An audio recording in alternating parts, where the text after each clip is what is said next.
j'ai beaucoup aimé le livre, et c'est vrai que depuis que je l'ai lu, je suis en interrogation presque perpétuelle par rapport à l'image et ce qu'elle peut. Alors, et le droit à l'information. Voilà, surtout en ce moment, il y a beaucoup de choses qui se passent et régulièrement, je me dis, voilà, comme vous disiez, c'est jusqu'où le droit, le fameux droit à l'information, jusqu'où le privé, la personne doit être aussi protégée par rapport à ça. Et en même temps, je vais être confuse, hein. Et en même temps, par rapport à ce que vous disiez, c'est-à-dire que l'image, le côté négatif et positif, je trouve qu'il est très bien résumé dans l'analyse qu'on a à un moment de, je crois qu'elle s'appelle Anna, dans le cadre de l'émission où on lui montre justement une des photos de l'attentat Saint-Michel. Et où elle découpe sa vision de cette image-là en montrant, par exemple, en disant le photographe montre les pompiers, les gens qui viennent secourir, où les pieds ne touchent à peine le sol, et on les voit en train de venir secourir vraiment dans le mouvement. Et tout à côté, dans un coin, on voit un photographe qui, lui, ce qu'il essaye de faire, c'est donc il porte sur la civière, il porte quelqu'un, et c'est le mouvement positif des gens qui vont secourir. Et dans un coin, elle a remarqué qu'il y a un photographe qui est dans un coin et qui essaye de photographier par-dessus la civière, en gros pour voir le visage des faits détruits, etc. Et dans ce commentaire-là, on a ces deux aspects de l'image, voilà, de ce qu'elle peut apporter. J'ai trouvé ça très très bien. Enfin, bien, c'est bête de dire bien, enfin, j'ai trouvé ça très clair. Mais c'est vrai que depuis que j'ai lu ce roman, non pas que j'étais pas forcément en questionnement, mais là je le suis d'une façon beaucoup plus importante, effectivement, par rapport aussi à nous, comment on voit les choses, quoi. On oublie, on voit des trucs, et on oublie la personne qui est sur la photo, que c'est une personne, et y compris dans l'histoire, il y a leur vie qui est complètement à eux deux, enfin pendant jusqu'à la fin, leur vie elle est complètement bouleversée, aussi bien dans leur vie effectivement, professionnelle,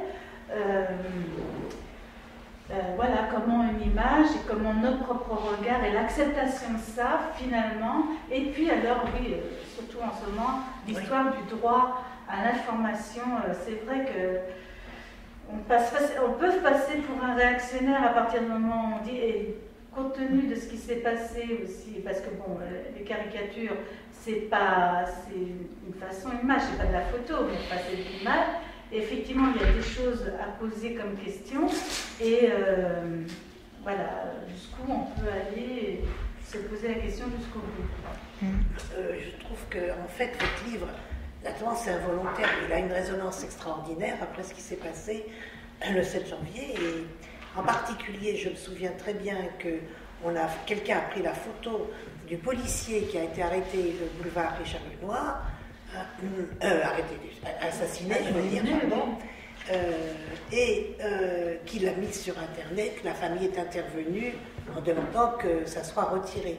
Donc en fait, il y a des gens qui sont tellement à l'affût de scandales, quels qu'ils soient d'ailleurs, mais c'est scandaleux. Enfin, je veux dire, c'est honteux de... Écoutez, ça me fait plaisir de vous l'entendre dire, et ça me fait plaisir ce que vous me dites aussi, parce que je suis allée en rencontre il y a un mois à peu près. J'ai oublié le lieu, mais ça va me revenir. C'était en région parisienne, je sais plus. Mais j'ai oublié le lieu parce que c'est mon inconscient qui bloque. Et je me suis fait prendre à partie de manière très virulente par un lecteur, mais très très virulente, parce que, évidemment, on m'a demandé ce que je pensais de la couverture médiatique des attentats de Charlie. Et le lendemain matin, j'étais comme tout le monde complètement sonnée. Et donc, je me lève assez tôt, donc je vais au bureau de tabac pour chercher la presse. Donc, comme je reçois Libé, je n'allais pas l'acheter. Le Monde n'était pas encore arrivé parce que j'habite en province, donc il n'arrive que qu'en en fin de matinée. Et j'étais complètement désemparée, je ne savais pas quoi acheter, je ne savais pas quoi faire. La veille, j'avais hésité à regarder la télé parce que je m'étais dit ça va être horrible.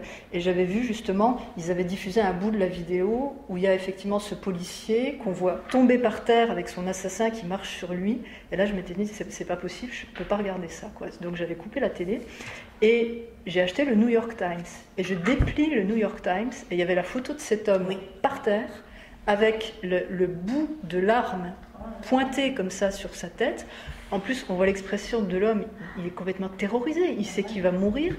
Et je me disais, mais c'est pas vrai, quoi. Il a une femme, il a des enfants. Et on a collé ça en une du New York Times. Et une autre photo, je dois dire, qui m'a dérangée. Et c'est sur ces deux photos que le lecteur m'a accroché avec vraiment beaucoup de virulence. C'est la photo des locaux semblants de Charlie. Et moi, ça, ils l'ont critiqué à France Inter. Dans le Monde. Et je me disais, mais finalement, c'est quoi? Déjà, on nous prend pour qui? Est-ce qu'on a besoin de nous montrer du sang sur les murs pour qu'on comprenne qu'il y a eu au total 17 morts? Et puis, ça sert à quoi? Je veux dire, ça sert à quoi d'imaginer qu'on voyait là le sang de Cabude? Mais bon, donc j'étais un peu comme ça. Et le monsieur m'a dit en substance, que je résume, que j'étais hypocrite parce que, enfin, il n'a pas utilisé ce terme-là, enfin, il m'accusait en gros d'un extrême jésuitisme parce que je considérais que les images, par exemple, de sortie des camps faisaient foi historiquement, alors que celles-là, selon lui, faisaient tout aussi foi historiquement. Et j'ai eu beau lui dire que les images des camps, elles ont été faites dans des conditions très particulières, puisque c'est l'armée américaine qui a emmené avec elle des photographes. Et en fait, ce qui donne de la valeur à ces images, déjà, c'est que en 44 et en 45, la pellicule est argentique. Et les possibilités de falsification d'images ne sont pas du tout les mêmes qu'aujourd'hui. En numérique, on peut recréer à peu près n'importe quelle image. Et il y a autre chose, c'est que ces photographes, ils ont témoigné. Ils ont témoigné ensuite pour dire ce que ça avait été d'arriver dans Auschwitz ou dans Bergen-Belsen, de photographier, comment ils avaient pu photographier. Et on voit que c'est des gens qui se sont servis de leur tête et qui n'ont jamais oublié ce moment-là de leur vie, comme Nick Hutt, le photographe qui a photographié la petite vietnamienne. Et il a deux mérites, cet homme-là, c'est qu'il a fait cette photo qui a quand même fait bouger le monde, qui a joué son rôle pour arrêter la guerre du Vietnam. Et ensuite, il a posé son appareil, il a pris l'enfant et il l'a emmené dans un poste de secours américain qui ont soigné ses premières brûlures. Et il y a fort à parier que s'il ne l'avait pas fait, la petite serait morte dans d'atroces souffrances. Alors que là, au moins, elle a survécu. Donc il n'a pas fait que photographier, cet homme-là. Je veux dire, il a fait aussi ce qu'il devait faire en tant qu'être humain. Et après, j'ai réfléchi, je me dis peut-être qu'il avait raison, ce lecteur. Mais je ne sais pas, j'ai un doute. J'ai pas le sentiment. J'ai surtout le sentiment que ça a fait de la pub aux terroristes. Voilà, de les montrer en train d'exercer leur pouvoir, de tuer des hommes, d'être en mesure de prendre des vies. Mais peut-être que je me trompe. Peut-être que ma lecture n'est pas la bonne. J'ai pas eu l'impression que ça avait une valeur historique. Non, moi je pense que c'est le goût du sensationnel. C'est tout. Vouloir à tout prix, mais c'est lamentable. Enfin, moi, je trouvais ça. Irène, ce que je voulais dire par rapport au sujet du condamné. Un petit peu plus fort. Excuse-moi. Ça m'interroge particulièrement, le droit à l'image, et puis contre le droit versus le droit à l'information. Ça ne devrait pas être versus, normalement. Ça n'a pas toujours été comme ça. On parlait beaucoup moins du droit à l'information il y a ne serait-ce que 15 ans.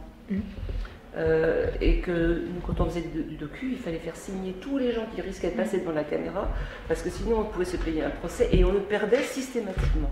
Donc il fallait faire très attention. Ça a beaucoup changé, puis maintenant il y a ça. Oui. Il y a ça, c'est-à-dire qu'on n'a plus besoin d'être photographe pour aller vendre des photos. Je ne sais pas si vous avez vu le film qui s'appelle Nightcrawler.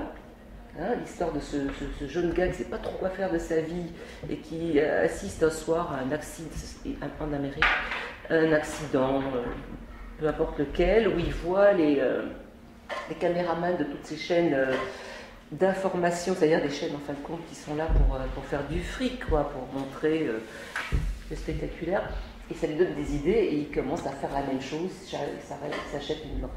Et puis voilà, c'est la vie de ce type-là.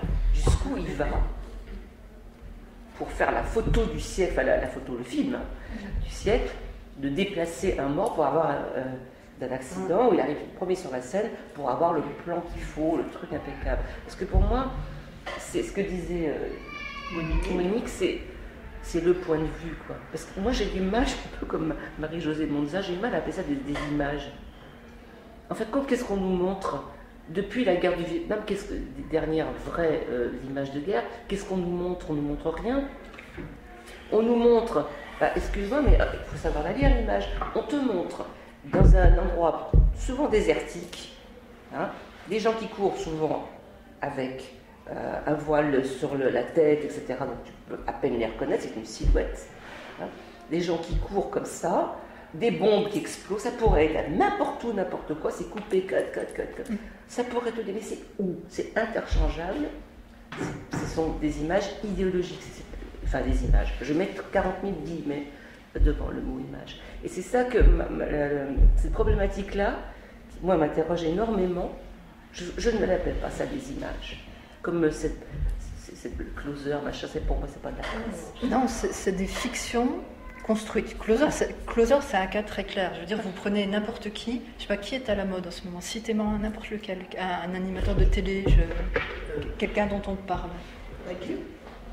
Nagui, voilà. Donc, j'ai rien à raconter cette semaine. Qu'est-ce que je vais faire? Oh, Nagui, allez, ça fait longtemps que je n'en ai pas parlé.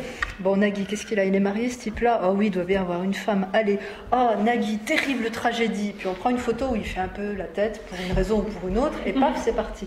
Mais là, j'allais dire, on sait ce qu'on manipule. On sait qu'on manipule de la fiction. Finalement, le closer, tout ça, c'est une sorte d'avatar moderne du roman photo. C'est-à-dire qu'on raconte un petit roman avec des images décontextualisées.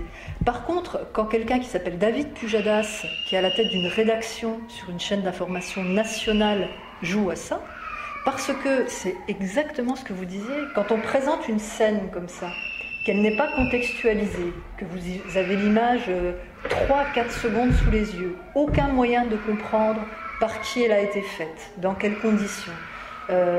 Ça nous apporte quoi? Ça nous apporte rien, parce qu'en fait, on est dans une sorte de dynamique d'illustration. C'est-à-dire qu'on vous dit qu'il y a des morts, puis comme on est tous un peu bêtes, on va nous les montrer. Alors, on va nous en montrer des bouts, des petits bouts, il ne faut pas que ce soit... Mais on va montrer la petite chaussure d'enfant après un bombardement. Alors, après, je ne dis pas que tout est gratuit. Par exemple, cet été, au printemps dernier, il y a eu des images de Gaza qui ont été montrées. Et je pense que c'était des images qui faisaient du sens, parce que quand on voyait des gamins se prendre des explosifs sur la tête, sur la plage, et leurs parents qui les ramenaient en catastrophe vers l'hôpital, ça informe au moins sur une chose, sans qu'on soit ni pro-palestinien ni pro-israélien, ça informe sur le fait que ces populations sont en train de massacrer leurs propres enfants. Voilà. Et c'était parti de là, en fait. C'était parti de l'enlèvement de 3 étudiants israéliens qui ont été tués, semble-t-il, plus ou moins par erreur, ou en tout cas à la suite de quelque chose qui s'est mal passé dans leur rapt. Et ensuite, par représailles, on a assassiné un jeune Palestinien qui a été brûlé vif. Et moi, je trouvais ça fou parce que c'est d'une telle barbarie à ce niveau-là, et tout le monde était à mettre les mots de la politique là-dessus. Bon, intifada, conflit, etc.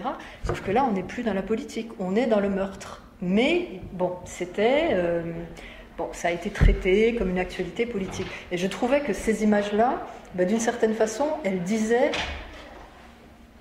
quelque chose de la réalité de ce conflit, quoi. C'est-à-dire des espèces de paroxysmes de haine auxquels on arrivait, où là, les gens vraiment réfléchissent plus et se mettent à bombarder sur des enfants.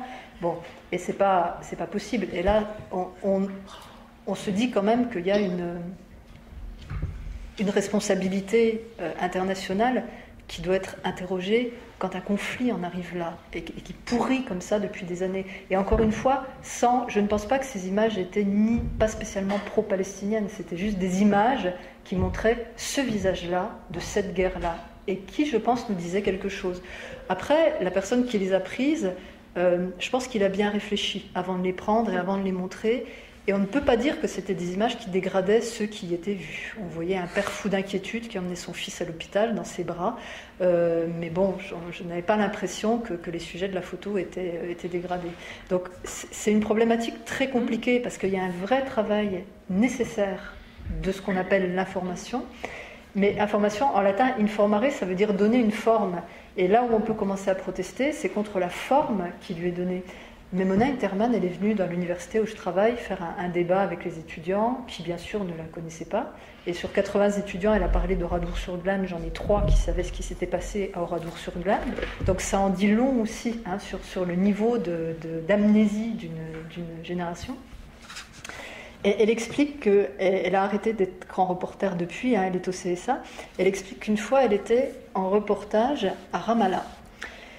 Et sa rédaction l'appelle en lui disant « Ah là là, il se passe un truc à Jérusalem, est-ce que tu voudrais pas aller à Jérusalem faire un petit reportage ?» Donc déjà, elle explique que déplacer une équipe de Jérusalem à Ramallah, c'est pas comme prendre le RER pour aller d'Arcueil à Paris. C'est un peu plus compliqué. Il faut des autorisations, il faut se signaler, il faut ceci, il faut cela. Donc ils arrivent évidemment pas à temps pour faire le sujet que demandait la rédaction.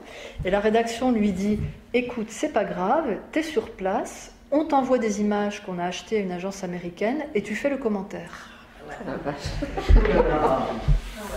Et là, Mona Interman a dit c'était pas possible, quoi. Mais on demandait à des journalistes chevronnés d'aller faire des commentaires sur un reportage qu'ils n'avaient pas fait.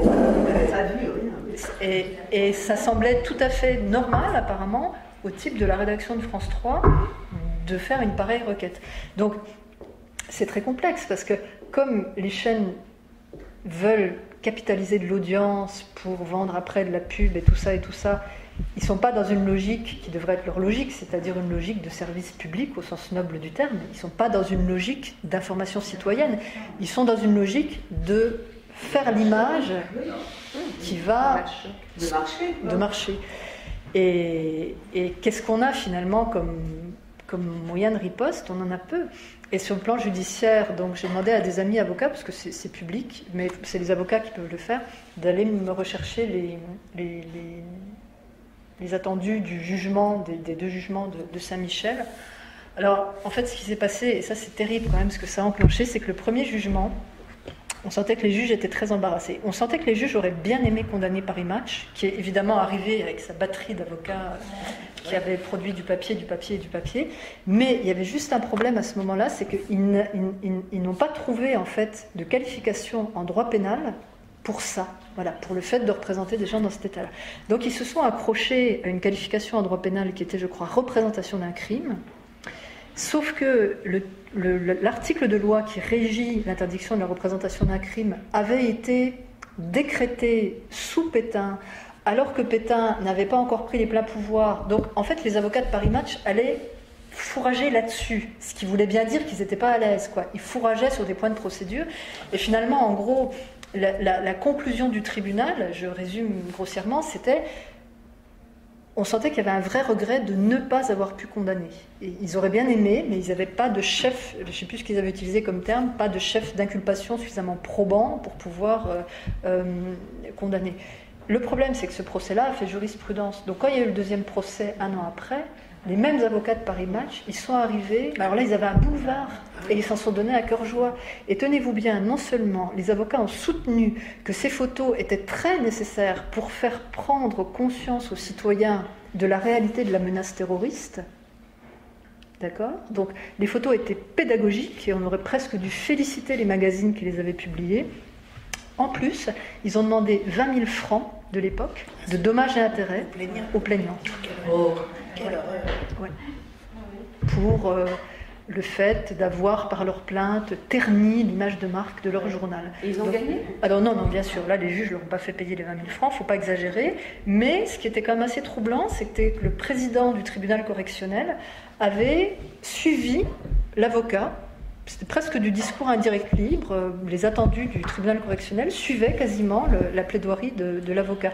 Donc ça veut dire qu'entre le premier et le deuxième jugement, on sentait bien qu'ils avaient un sentiment d'impunité en disant il y a eu jurisprudence, il ne peut rien nous arriver, donc on se lâche. Et vraiment, on lit la plaidoirie de l'avocat, on se demande s'il ne faut pas presque dire merci à Paris Match d'avoir publié ces photos-là.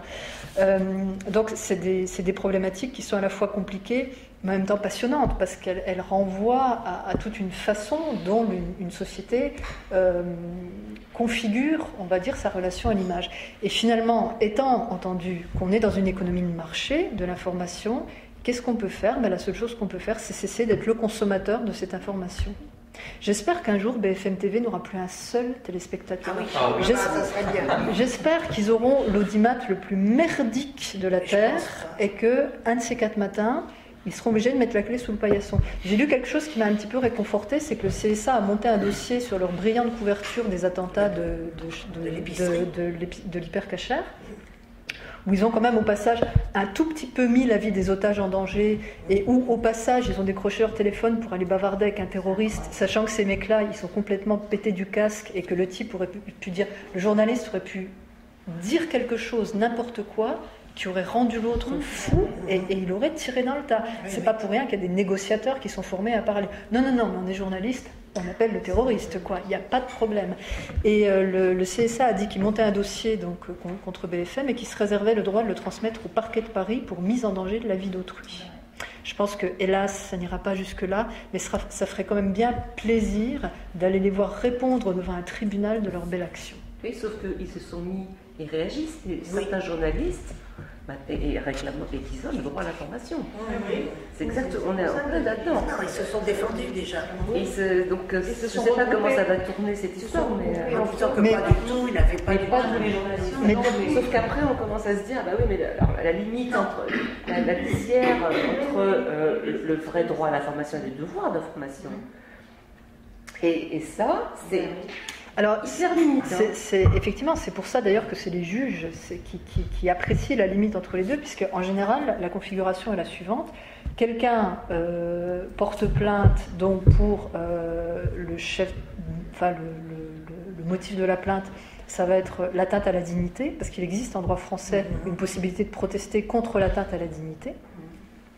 Et de l'autre côté, alors ça peut être atteinte à la vie privée, atteinte à la dignité, et de l'autre côté, il y a droit de l'information. Ça, c'est une configuration où, en général, atteinte à la vie privée et atteinte à la dignité perdent. Par contre, si on est dans une configuration droit de l'information, mise en danger de la vie d'autrui, là, je serais intéressée de voir quelle est la décision du tribunal. Et c'est pour ça que ce serait très bien que cette affaire aille jusqu'en justice, pour qu'il y ait une décision. Alors derrière, il y aura certainement appel, cassation et tout ce qui va avec, mais qu'il y ait un vrai débat judiciaire qui s'ouvre sur... Parce que c'est quand même pas possible que dans une société...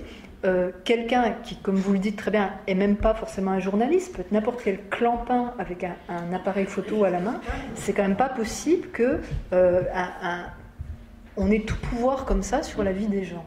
Je veux dire, l'espace public est réglementé par le droit, c'est pas pour rien. Et quand on voit tous ces grands prédicateurs de l'absolue liberté de l'information, etc., on a envie de leur dire, bah écoute, liberté pour tout le monde, quoi. Liberté pour le premier petit gars venu de te piquer ta bagnole, liberté pour la première personne venue d'entrer chez toi et de partir avec la caisse, liberté de te casser la gueule un soir au coin de la rue. Bon, c'est ça aussi, parce qu'il y a cette espèce de discours, et là je trouve que par exemple des gens comme... Assange, pas Snowden. Snowden n'est pas dans cette configuration. Mais quelqu'un comme Julian Assange, pour moi, c'est un personnage fondamentalement fourbe et hypocrite. Parce qu'il utilise comme ça une espèce de moi grand pourfendeur de la société qui ment, etc. Mais en fait, qu'est-ce qu'il fait, ce type-là ? Il fait sa pub depuis des années avec ça, Julian Assange. Il publie tout sans discernement. Il ne s'occupe pas de savoir quelles sont les conséquences. S'il y a la vie d'otages qui sont détenus dans le monde quelque part, qui sont en danger, c'est pas grave. Moi, Julian Assange, j'ai décidé que j'allais être le grand pourfendeur de tous les secrets d'État et je vais tout vous balancer sur le net. Et tout le monde applaudit. Et je crois que c'est même Le Monde ou l'Obs qui en avait fait son homme de l'année. Mais non, c'est pas comme ça que ça se passe. Et j'allais dire, autant une dénonciation comme celle de Snowden me semble avoir du sens parce qu'il dénonçait quelque chose de très précis quand même, autant Assange qui est, je m'érige en sorte de chevalier. Moi, j'ai du mal à croire à ce genre de personnage. D'ailleurs, le traitement n'est pas le même pour les deux. D'ailleurs, le traitement n'est pas le même pour les deux. Ouais. Vous parlez de jurisprudence. Moi, quand j'ai fini le roman, il s'achève avant que le procès ait lieu et on se dit que vous êtes... Si on était dans la réalité, vous aimeriez tellement qu'il ça fasse ce procès-là et Olivier contre... que ça fasse une jurisprudence qu'il gagne. Oui, et en fait, une des raisons pour lesquelles j'ai pas représenté... J'ai tellement senti ça, quoi. J'étais clairement partiale, hein, j'étais du côté de mes protagonistes. La raison pour laquelle j'ai pas représenté le procès, c'est parce que je pense qu'ils l'auraient perdu, de toute façon, et que je n'avais pas envie de montrer ça. Et j'ai préféré les représenter dans une autre forme de bataille, qui est beaucoup plus une bataille personnelle, parce qu'il y a plusieurs aspects dans leur histoire, c'est que ils vont essayer la voie judiciaire, mais ils vont aussi essayer d'autres ruses en disant comment, Les agences d'irréputation. voilà, comment essayer de répondre, puisqu'on ne peut pas effacer cette image sur Internet, comment essayer de lui répondre de la manière la plus pertinente et la plus intelligente possible.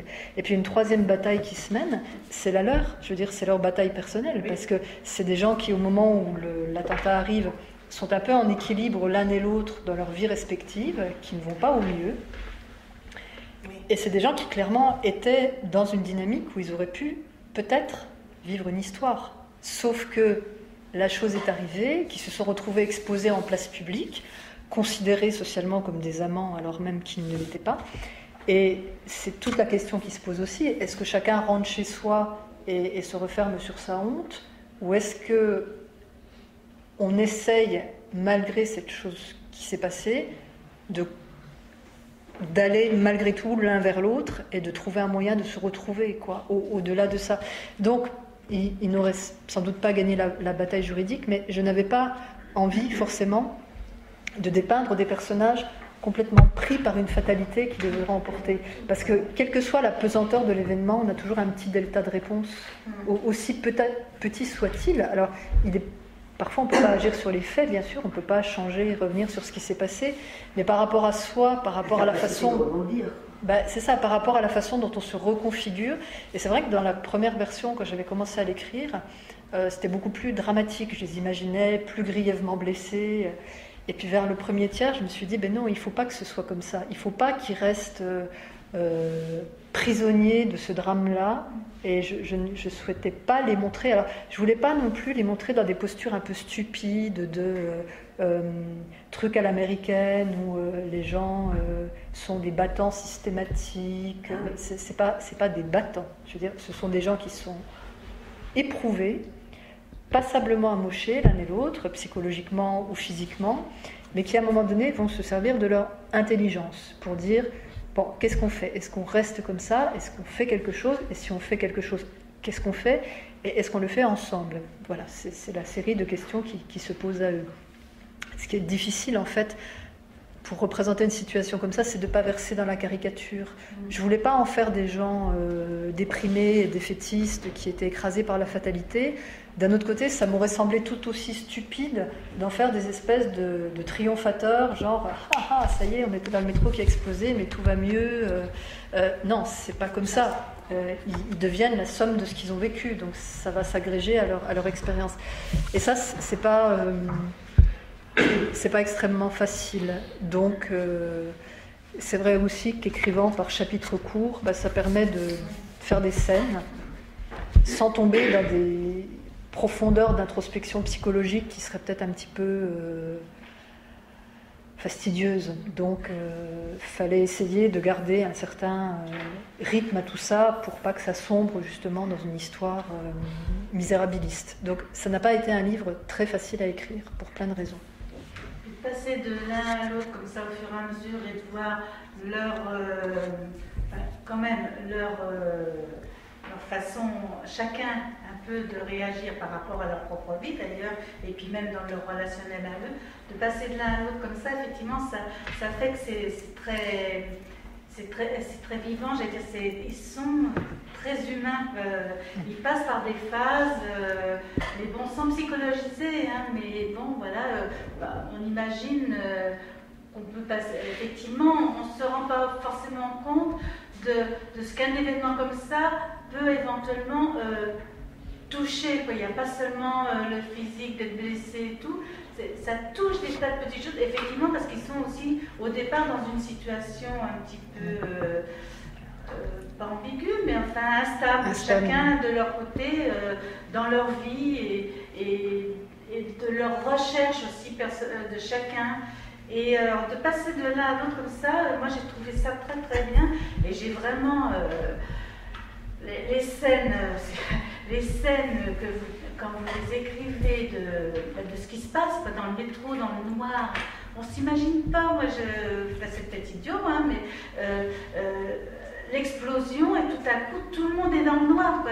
Même la voisine que vous connaissiez, vous savez pas où elle est, c'est le noir complet, les odeurs, les bruits. Je trouve que vous avez vraiment rendu ça très très bien. Puis il y a une progression en même temps. Sur ce plan-là, le fait de passer de l'un à l'autre, cette alternance est un petit peu votre marque de fabrique stylistique aussi, qui existe déjà dans la part du faux, etc. Et puis, mais en même temps, ça sert bien l'histoire, puisque à la fin, il y a une convergence. On n'est plus dans deux récits parallèles, mais dans une forme d'osmose. Oui. Oui. Mais je pense aussi que j'ai du mal à raconter des histoires à la troisième personne. Il faudra bien que je m'y résolve un de ces 4 matins. Mais j'ai du mal parce que je crois qu'au fond, ce qui m'intéresse, c'est ce qui se passe dedans. Et ce qui se passe dedans, mais en gardant la limite de ce que peut être une subjectivité. Je trouve que ce qui est difficile quand on raconte à la troisième personne, même si ça peut être rigolo, bon, je l'ai fait pour des nouvelles parfois, c'est qu'on a cette espèce d'omnipuissance. On a tout pouvoir, on sait. Et là, c'est très intéressant parce que même si on sait, bien sûr, on est le romancier ou la romancière, on est bien obligé de montrer des gens qui, eux, ne savent pas tout. Donc on ne peut montrer que certains aspects de la chose. Et c'est ça que je trouve très intéressant dans le fait d'écrire, c'est de pouvoir montrer finalement un même événement sous différents regards. Alors, il se trouve que récemment, j'ai eu à écrire un blabla assez savant sur mes activités et tout ça et tout ça. Et en écrivant, j'ai utilisé cette image-là. J'ai dit, bon, finalement, je voudrais que l'écriture se comporte comme un appareil photo. Mais en un sens, oui. J'aimerais bien que l'écriture soit ça, une espèce d'appareil photo ou de caméra qui se déplace comme ça d'une personne sur l'autre, qui n'ait pas la capacité forcément de pénétrer dans les consciences, de lire dans les pensées, parce que je n'éprouve pas ce besoin-là.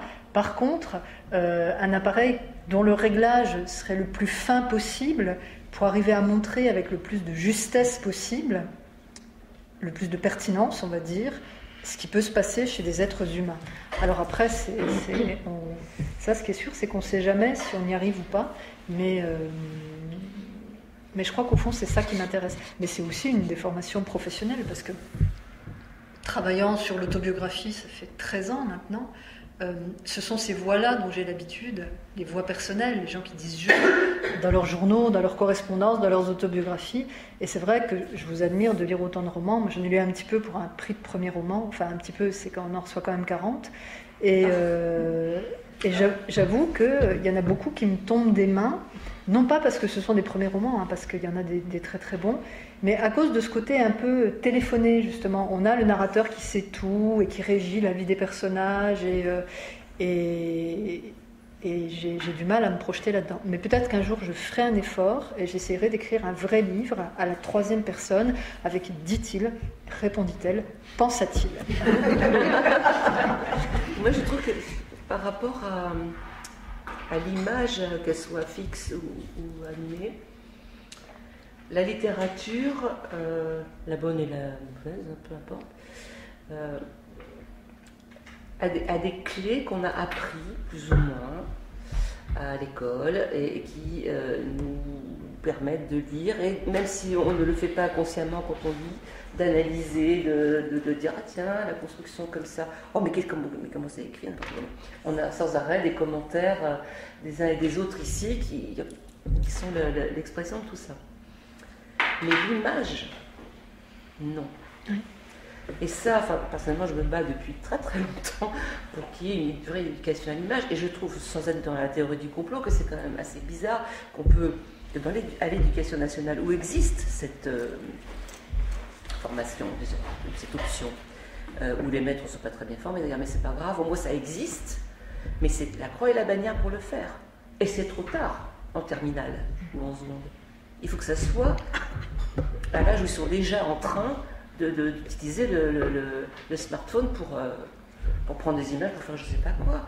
Et ils sont tout à fait capables, les enfants, il est très bien, et du coup, ils comprennent très bien comment ça se passe, et on peut leur expliquer par l'image qui bouge, oui, ce que c'est qu'une ellipse.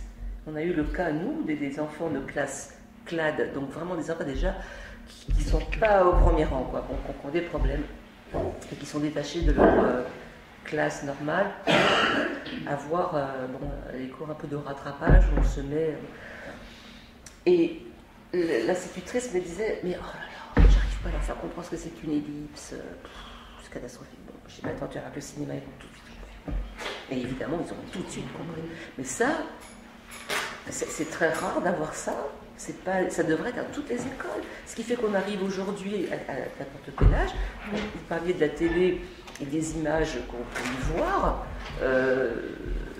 C'est d'abord, elles vont à toute allure, je veux dire, mais on ne peut pas on ne sait pas les analyser, on ne sait pas les voir. Il y avait un type qui faisait à l'époque l'arrêt sur image. Oui, Schneiderman, oui. Mais bon, sauf que Schneiderman, c'était aussi un manipulateur, parce qu'on avait avec Bourdieu. Bon, enfin bon, la télé ne peut pas critiquer la télé de toute façon, mais bon, quand même, il y avait un effort de fait avec des enfants, me semble-t-il, des collégiens ou des lycéens qui venaient. Je ne me rappelle plus trop bien comment ça. Mais sinon c'est à 100 à l'heure et bombardement. Les enseignants ont aucune formation pour faire ça. En fait, si vous remontez à la source, le savoir français est partitionné en disciplines et on a des sections, on a des petits numéros. Donc moi, par exemple, j'appartiens au Comité national des universités, je relève de la 9e section, langue et littérature française. Et si je veux me faire qualifier en 9e section pour briguer un poste de ceci ou cela, il ne faut pas trop que mon dossier dépasse, il faut que ce soit bien dégagé derrière les oreilles. Donc il ne faut pas que je fasse trop d'autres choses, il faut que je fasse de la langue et de la littérature française. Alors au CNU, il y a une autre discipline, une autre section qui s'appelle la 18e section, la section art plastique. Donc les gens de la 9e ne sont pas trop censés marcher sur les plates-bandes de la 18e et lycée de Versailles. Et il y a une dernière section dont relèverait en fait ce travail, qui est la 71e section, sciences de la communication et de l'information, mais qui du coup, comme c'est une section un peu fourre-tout, devient une espèce de bouteille à encre qui est très mal considérée dans l'université parce que ça va vraiment de l'analyse du discours politique à une thèse sur Star Academy. Donc bon, on trouve un peu de tout. Avec une dominante quand même numérique, Internet, etc. Alors récemment, mais pendant très longtemps, la 71e a été quand même très orientée sur des problématiques. Alors à la fois, il y avait du discours politique et de la linguistique. Et sans vouloir vous casser le moral, la linguistique, c'est encore une autre section. C'est la 7e. Et au CNRS, nous avons d'autres petits numéros. Donc mon numéro n'est pas le même au CNRS, puisque je relève de la 35e section, donc philosophie, esthétique, littérature, et je sais pas quoi, art plastique. Donc là, on est dans la même, par opposition à la 34e qui est linguistique, et là, je sais pas combien qui est sciences politiques. Et ça vous explique en fait que vous avez des gens qui, si on veut faire ce qu'ils appellent une carrière à l'université, sont obligés de se surspécialiser. Et il y a un vrai problème, et un jour, j'espère quand même que l'éducation nationale s'en saisira, il n'y a pas d'agrégation d'infocom. Il y a une agrégation de lettres, il y a une agrégation d'art plastique, mais il n'y a pas de CAPES d'infocom et il n'y a pas d'agrégation d'infocom. Ça veut dire que si on voulait former justement des enseignants spécifiquement à ces missions-là, et infocom, ça pourrait être très intéressant, parce que par exemple, tout ce qui est l'éducation à la citoyenneté, ça, c'est quand même très proche. Je veux dire, les histoires de médias, perception citoyenne, traitement de l'information, sauf que il n'y a pas de CAPES, il n'y a pas d'agrég, donc qu'est-ce qu'on va envoyer dans les collèges et les lycées qui, soit dit par parenthèse, ont d'autres chats à fouetter, parce que quand on voit les jeunes collègues, les conditions dans lesquelles ils arrivent, dur, on va envoyer des gens qui ont passé un CAPES de lettres modernes ou une agrég de lettres modernes, où ils ont fait de l'ancien français, du français classique, du français préclassique, de la grammaire, générative ou pas générative d'ailleurs. C'est-à-dire que le concours de l'agrégation, je crois que ces programmes, ils n'ont pas évolué depuis 1920. Et je veux dire, j'ai passé l'agrég en 94, je la repasserai demain, je passerai exactement les mêmes épreuves, même coefficient, même durée des épreuves. Donc il y a ça aussi, quoi. Il y a un gros archaïsme de la mécanique de formation qui fait qu'on n'a pas en clair de diplôme pertinent à proposer à des jeunes étudiants qui voudraient s'engager dans la carrière du professorat sans être nécessairement étiquetés 18, 34, 35, machin, comme ci, comme ça, et qui pourraient avoir le droit à une certaine pluridisciplinarité. En Allemagne, quand on va à l'université, on est étudiant dans 2 disciplines et c'est obligatoire. Alors, proposer ça aux Français, il y aura une levée de bouclier au maître. En Irlande, c'est obligatoire. Je veux dire, quand on étudie une langue étrangère, on prend une 2e option forte en complément. L'idée étant justement de ne pas complètement enfermer les gens dans une compétence et que s'ils ne s'épanouissent pas dans une ou s'ils n'arrivent pas à en faire leur métier, ils en aient au moins une autre sous le coude, quoi. Nous, c'est pas ça. C'est tout le contraire. Et par exemple, la 9e section, langue et littérature française, j'espère que certains d'entre vous n'ont pas d'amis dans la 9e section, qui sont incroyablement réac, Mais je veux dire, réac au point de ne pas valider des thèses qui ont été soutenues à l'étranger, parce qu'une thèse soutenue à l'étranger, ailleurs qu'en France, ah non, c'est pas possible, ça peut pas être bon. Ils ont une attitude, ils mettent un petit mot sur le site. Si vous avez fait des thèses pluridisciplinaires, on sera ravis de les examiner, mais pas dans notre section. Voilà. Donc c'est aussi presque une dissuasion. On n'encourage pas les gens. L'interdisciplinarité, c'est un truc, c'est du langage de technocrate. C'est dans tous les machins des ministères, sauf que dans les faits, si vous présentez le dossier d'un travail interdisciplinaire, tout le monde commence à dire « Oh là là, mais ça ne dépend pas de moi, c'est pas moi qui vais pouvoir vous évaluer, allez voir le copain, allez voir le collègue ». Et c'est vrai que c'est très gênant, parce qu'on a...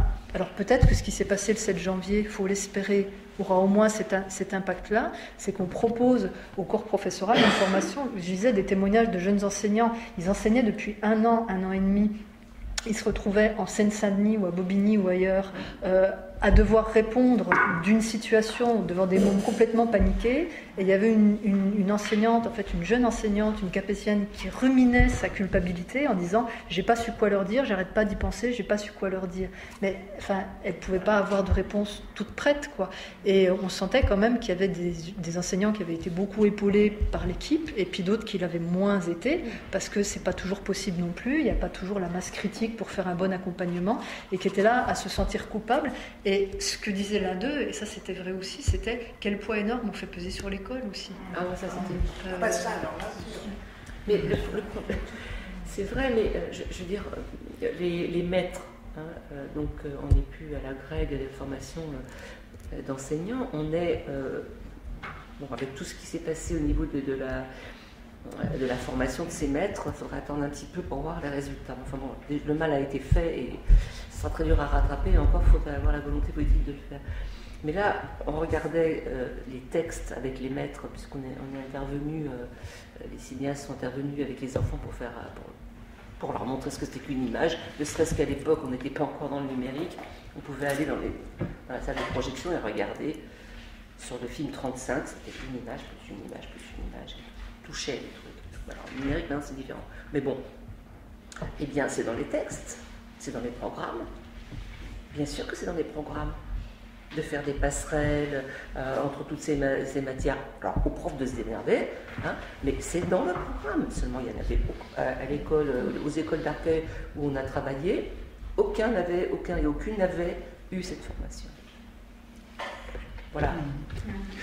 Pour revenir sur la théorie du complot et du 7 janvier, moi je suis halluciné par les photos qui traînent beaucoup sur Internet sur l'histoire de la voiture des frères Kouachi, les rétroviseurs blancs. Vous voyez ça? Oui, parce qu'il y a eu le Exactement. soleil. Moi, je pratique la photo depuis l'adolescence. Je suis passionné par la photo. C'est mon art favori, c'est mon art préféré. C'est pour ça que ce roman m'a touché. Mais moi qui en ai fait, évidemment, la photo, c'est pas les rétroviseurs ne sont pas blancs. Les adolescents devraient comprendre. Je dis les adolescents parce que ici, j'en entends sur la théorie du complot. Ils devraient comprendre quand même des choses comme ça, physiques. Il y a le soleil, il y a des choses comme ça. Parce qu'ils n'en ont pas fait non plus. Moi, j'ai eu un réflexe depuis l'âge de 15 ans. Il y a des adolescents et plein qui n'ont jamais fait de photo autre qu'avec le smartphone. Et peut-être pas. Voilà. Vous voyez ce que je veux dire ils sont forcément blancs. Et alors, la photo, alors qu'ils étaient noirs. Bon, mais non, c'est juste de l'optique. Il n'y a pas d'information. Moi, je pense à un type qui s'appelle William Carell, que vous avez peut-être connaissez, qui a fait un film qui m'a fait hurler de rire, c'est un film documentaire sur le documentaire. Et comment on se fait couillonner, même quand on est formé. Parce que les premières minutes du film, moi j'y ai cru. Ça s'appelle Opération Lune, sur le fameux alunissage des Américains en 69, où on dit que finalement, on n'est pas sûr qu'on va réussir à aller sur la Lune, donc on va filmer l'événement, parce que si jamais on n'y arrive pas, les Russes vont nous laminer. Donc on aura quelque chose à montrer. Mais ça peut de rire, mais on y croit parce qu'il y a la femme de Kubrick, il y a des gens, il y a Kissinger, ce criminel de guerre, il y a Kissinger qui est là.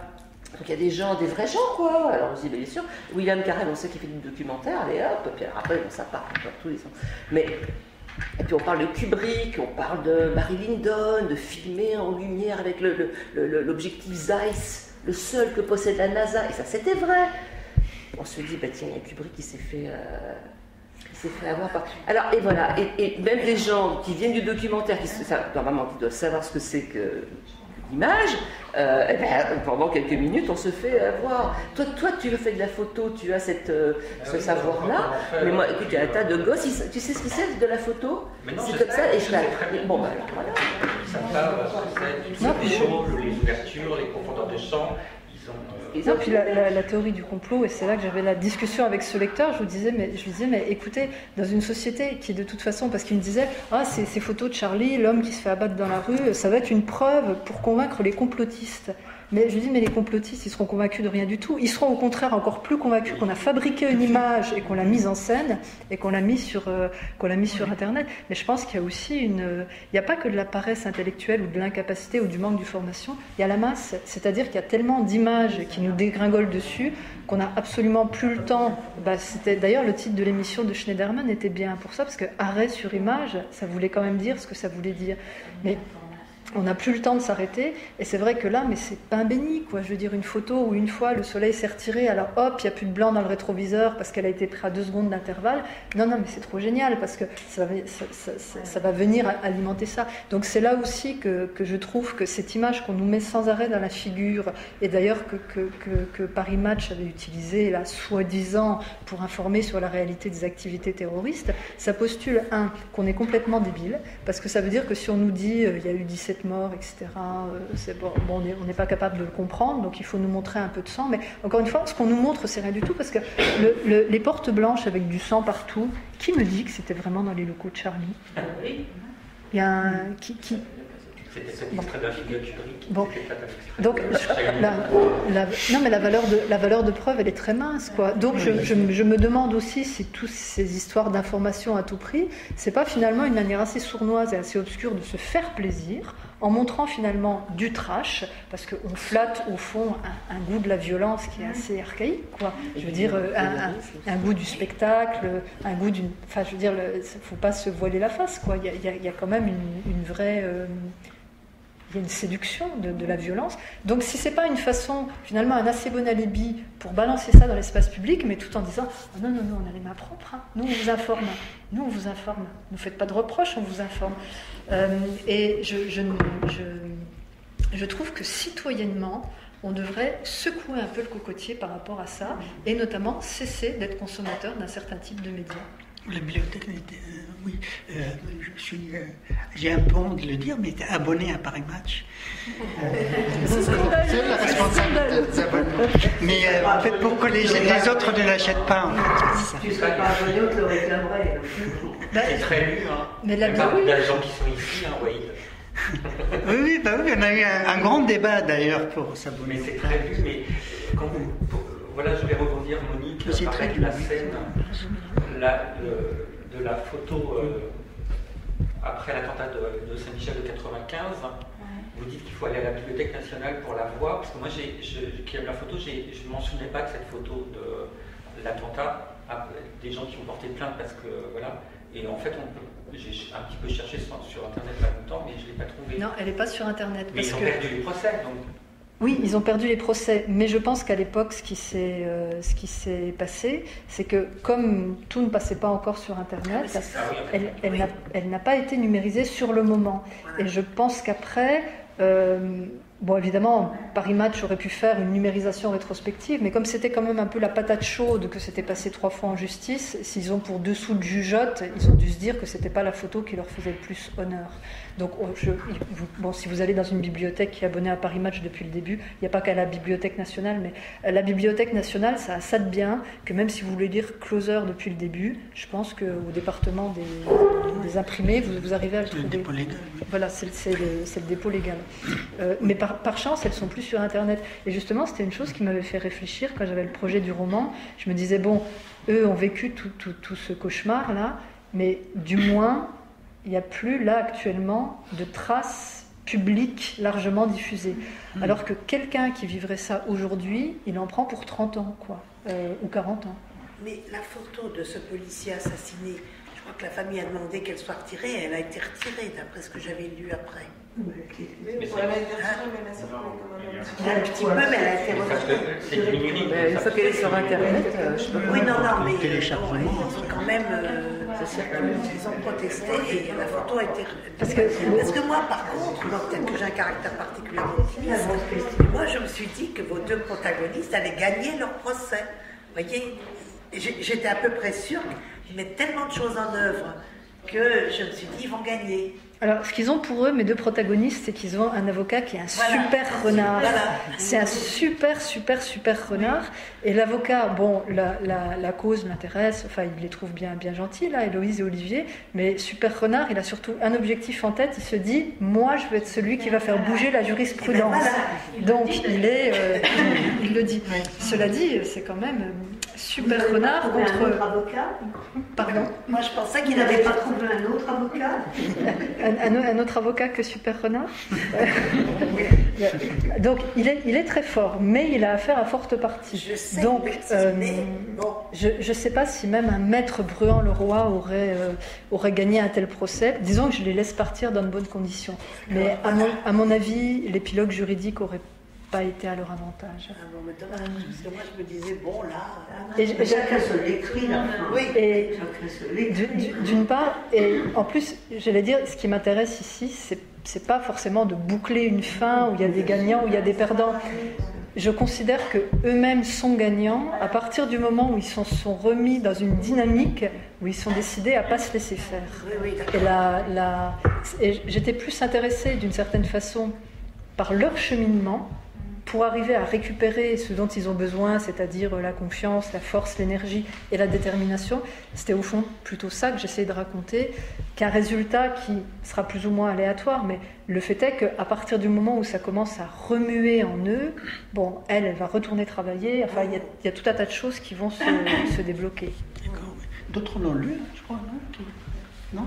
Moi, je suis en cours, donc je vais arrêter puisque je sais tout. Peut-être oui. Il n'y en a pas d'autres qui veulent intervenir ou poser des questions. En même temps, effectivement, ils ne sortent pas abattus. Quoi.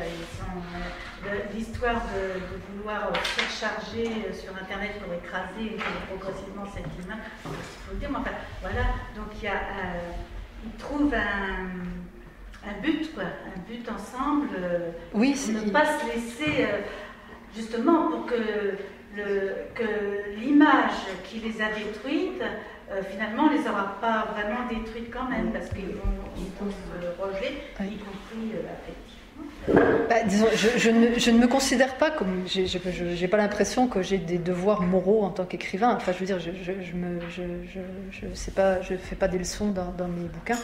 Par contre, je trouverais triste un petit peu, même si je suis d'une nature profondément pessimiste et mélancolique, de raconter une histoire où il n'y ait que le gris comme horizon.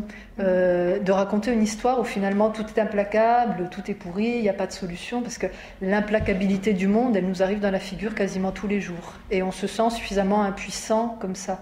Donc raconter une histoire de fiction, parce que le monde n'a pas besoin de fiction pour vivre, ça n'existerait pas, le monde tournerait tout aussi bien.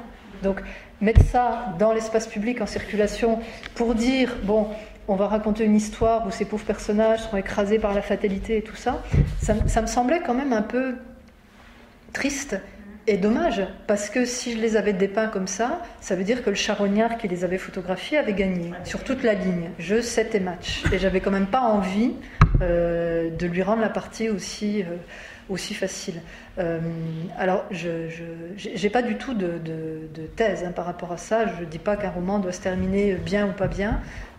Sur une histoire comme ça, je ne me serais pas sentie à l'aise de plonger forcément les gens dans une espèce de noirceur dont ils ne seraient pas arrivés à s'extirper. Alors oui, le Figaro aurait sans doute écrit, si tant est que le Figaro un jour s'intéresse à moi, nous sommes loin d'y être, le Figaro aurait sans doute écrit que j'avais une écriture noire et implacable, fidèle reflet de la société contemporaine.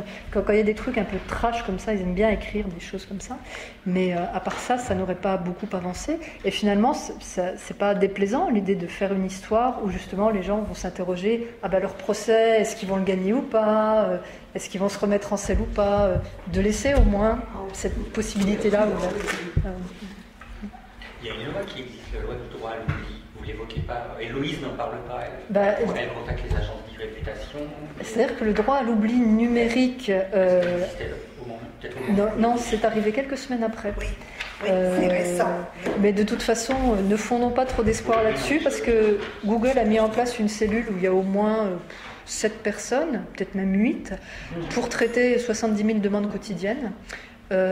Et Google, de toute façon, ne fait pas disparaître l'image, il fait disparaître le référencement, parce que c'est le moteur de recherche le plus puissant, mais l'image restera là où elle est. Eux, ils vont simplement couper le lien entre leur moteur de recherche et le site où se trouve l'image. Mais ils se réservent le droit d'apprécier la pertinence de la demande ou pas. C'est-à-dire qu'une fois que les 69 999 seront passés devant vous, que leurs juristes les auront examinés, ils verront si, oui ou non, ils vous donnent raison.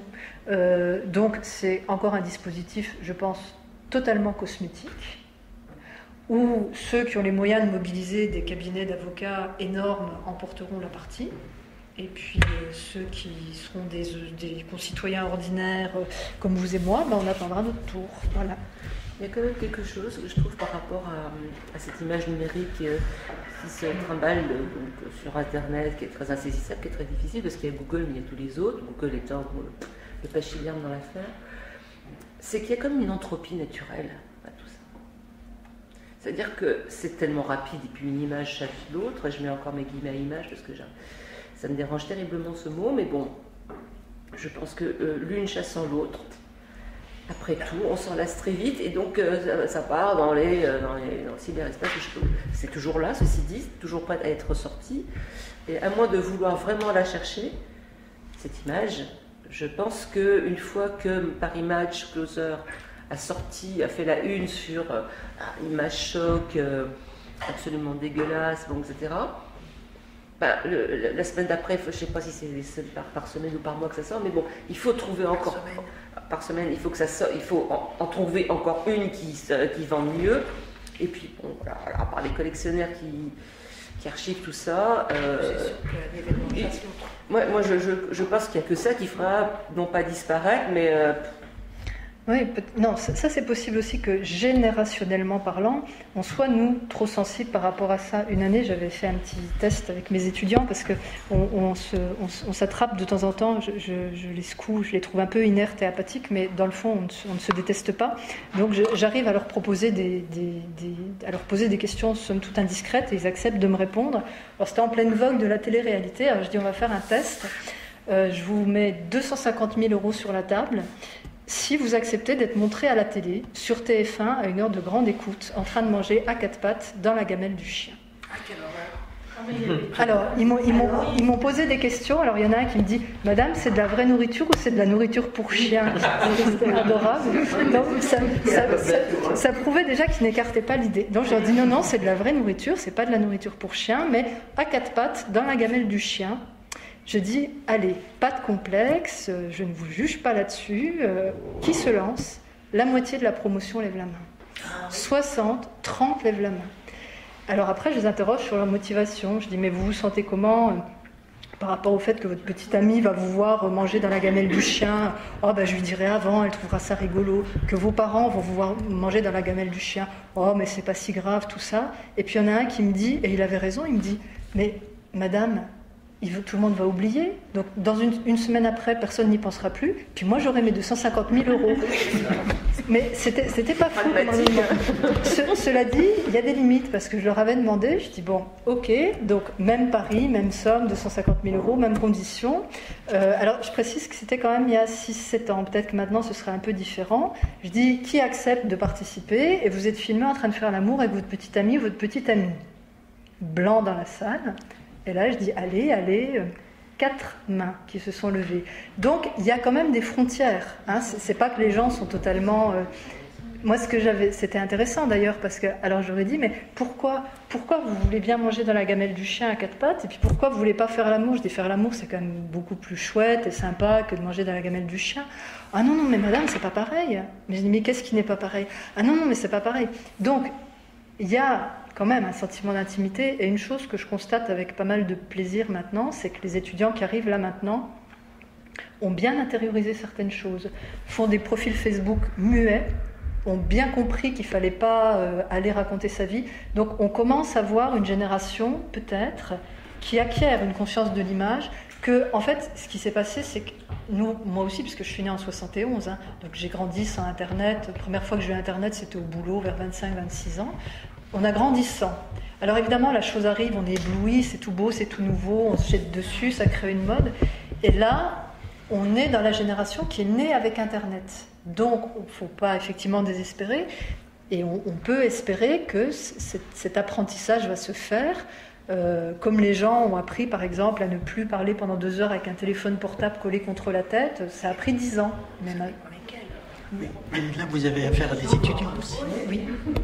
Bah, après, c'est peut-être aussi que la solution, c'est qu'un de ces 4 matins, les pouvoirs publics, quand ils décideront que financer l'éducation, la santé, la justice, c'est un petit peu plus important que donner un coup de pouce au CAC 40, le pauvre qui en a tellement besoin, peut-être qu'à ce moment-là, oui, on pourra espérer quand même qu'il y ait des formations mises en place. Non, mais je dis ça, mais l'histoire du type là qui s'est versé ces 4 millions de primes,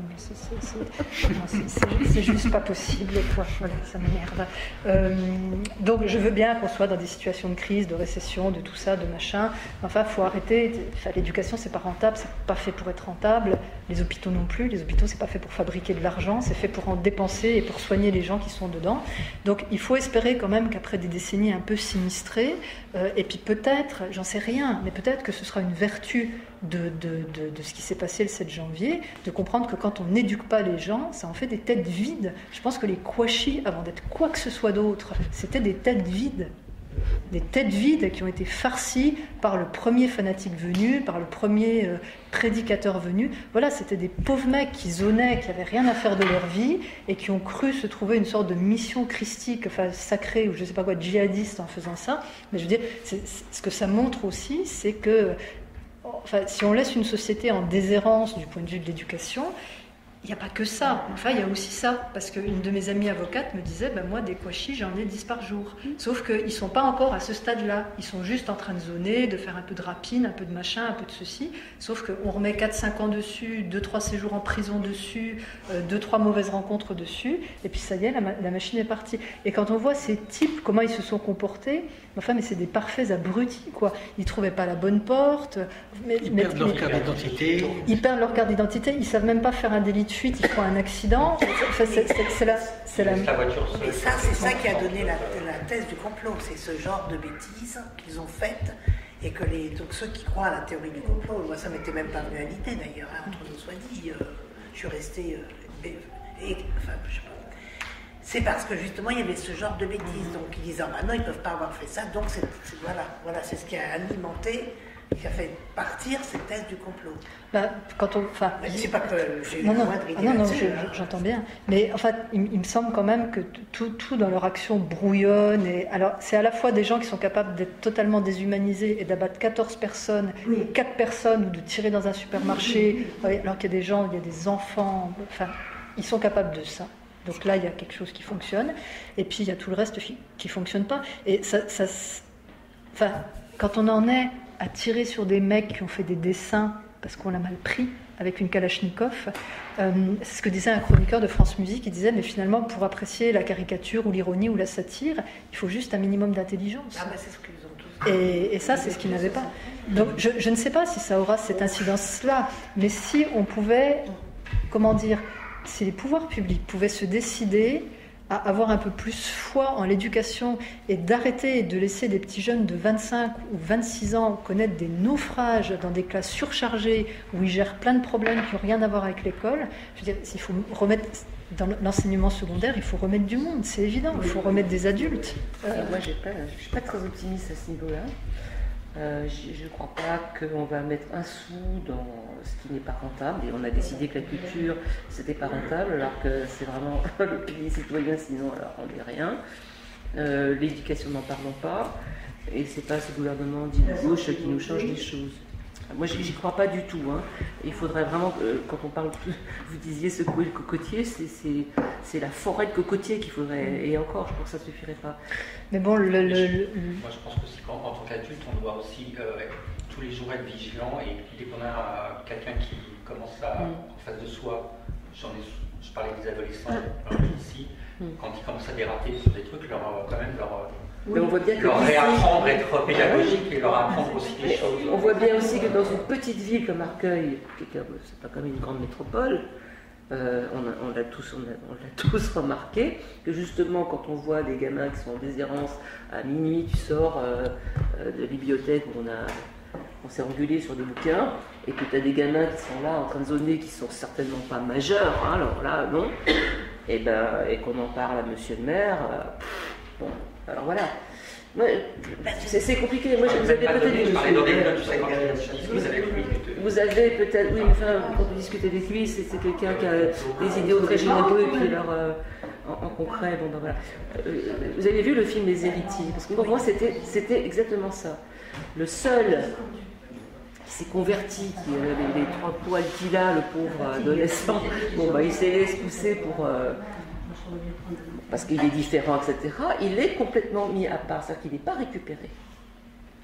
Il ne veut pas célébrer ce que présente le prof sur la Shoah, sur je sais pas, ça ne l'intéresse pas. Bon voilà, déjà on lui a bien monté le chou, mais il n'est pas rattrapé. Personne ne va le voir. La prof, la magnifique Ascaride, elle n'y va pas pour dire, enfin bon, alors tu voudrais pas faire autre chose que tu veux. Non, et c'est exactement ça. Alors c'est pas que ça non plus, je ne crois pas que ce soit que ça, mais bon. Comme le temps passe, je ne sais pas si vous avez des dernières questions. Non? Sinon, on vous laisse la parole. Le fait est qu'en ces temps bien noirs et bien compliqués, la question qui se pose un peu, c'est que peut-on faire, à part effectivement collectivement déplorer plein de choses et tout ça. Et moi, je me suis aussi un peu posé la question parce que c'était difficile là. Et une amie m'a écrit, elle me dit, mais continue à faire des livres, continue à écrire, continue à offrir de quoi s'absorber dans quelque chose, rêver, se divertir. Et je pense que c'est une mission absolument minuscule, sauf que je vais quand même le faire en essayant de le faire sérieusement. Et je pense que chacun d'entre nous, c'est exactement ce que vous disiez, quand on en voit un qui dérape, on a peut-être la possibilité de prendre un quart d'heure pour lui parler. Je ne sais pas si on a vraiment un pouvoir d'action, mais on est un peu comme les protagonistes là. Si on cesse de croire qu'on a un pouvoir d'action, c'est mort. C'est mort, on va se coucher, on est à la lumière. Donc, disons-nous qu'on a un pouvoir d'action aussi minime, aussi faible soit-il, mais qu'on a quand même un pouvoir d'action collectif, parce qu'on n'est quand même pas 3 à penser que tout ça, c'est peut-être pas inéluctable, et puis peut-être qu'on arrivera à quelque chose. En tout cas, merci beaucoup. Ça fait combien d'années que Amnesty International fonctionne sur ça, justement? Chacun d'entre nous, avec un stylo, peut faire des choses. Et ça fait longtemps que ça marche. Je ne sais pas, parce que moi qui ai vu le film Tombouctou, enfin je ne suis pas la seule, je suppose, j'ai eu l'impression quand même que le raisonnement des djihadistes, enfin, je crois que c'est Boko Haram là, et puis des musulmans très bien, enfin, du village, c'est parallèle. Donc en fait, quoi qu'on dise, même l'imam qui est bon, ça ne peut pas aller puisque ce sont que des voies parallèles. On ne peut pas influencer, à mon avis, qui que ce soit. Enfin, dans ce genre de personnes. On peut pas influencer, mais on peut au moins essayer de proposer quelque chose. Quelle que soit sa propre contribution citoyenne, j'en sais rien. Je veux dire, on peut aller bosser dans une AMAP, on peut faire du bénévolat à droite à gauche, on peut faire du pas bénévolat en s'engageant dans une activité professionnelle qui fasse du sens. Mais je veux continuer à penser qu'il faut qu'on essaye. En tout cas, le livre, comme vous l'avez dit, c'est pas sur le terrorisme. Non, ça dépasse. En tout cas, c'est incroyable. Incroyable. Voilà. En tout cas, là, on est obligé d'en rester là. Un grand merci à Hélène. Merci à vous.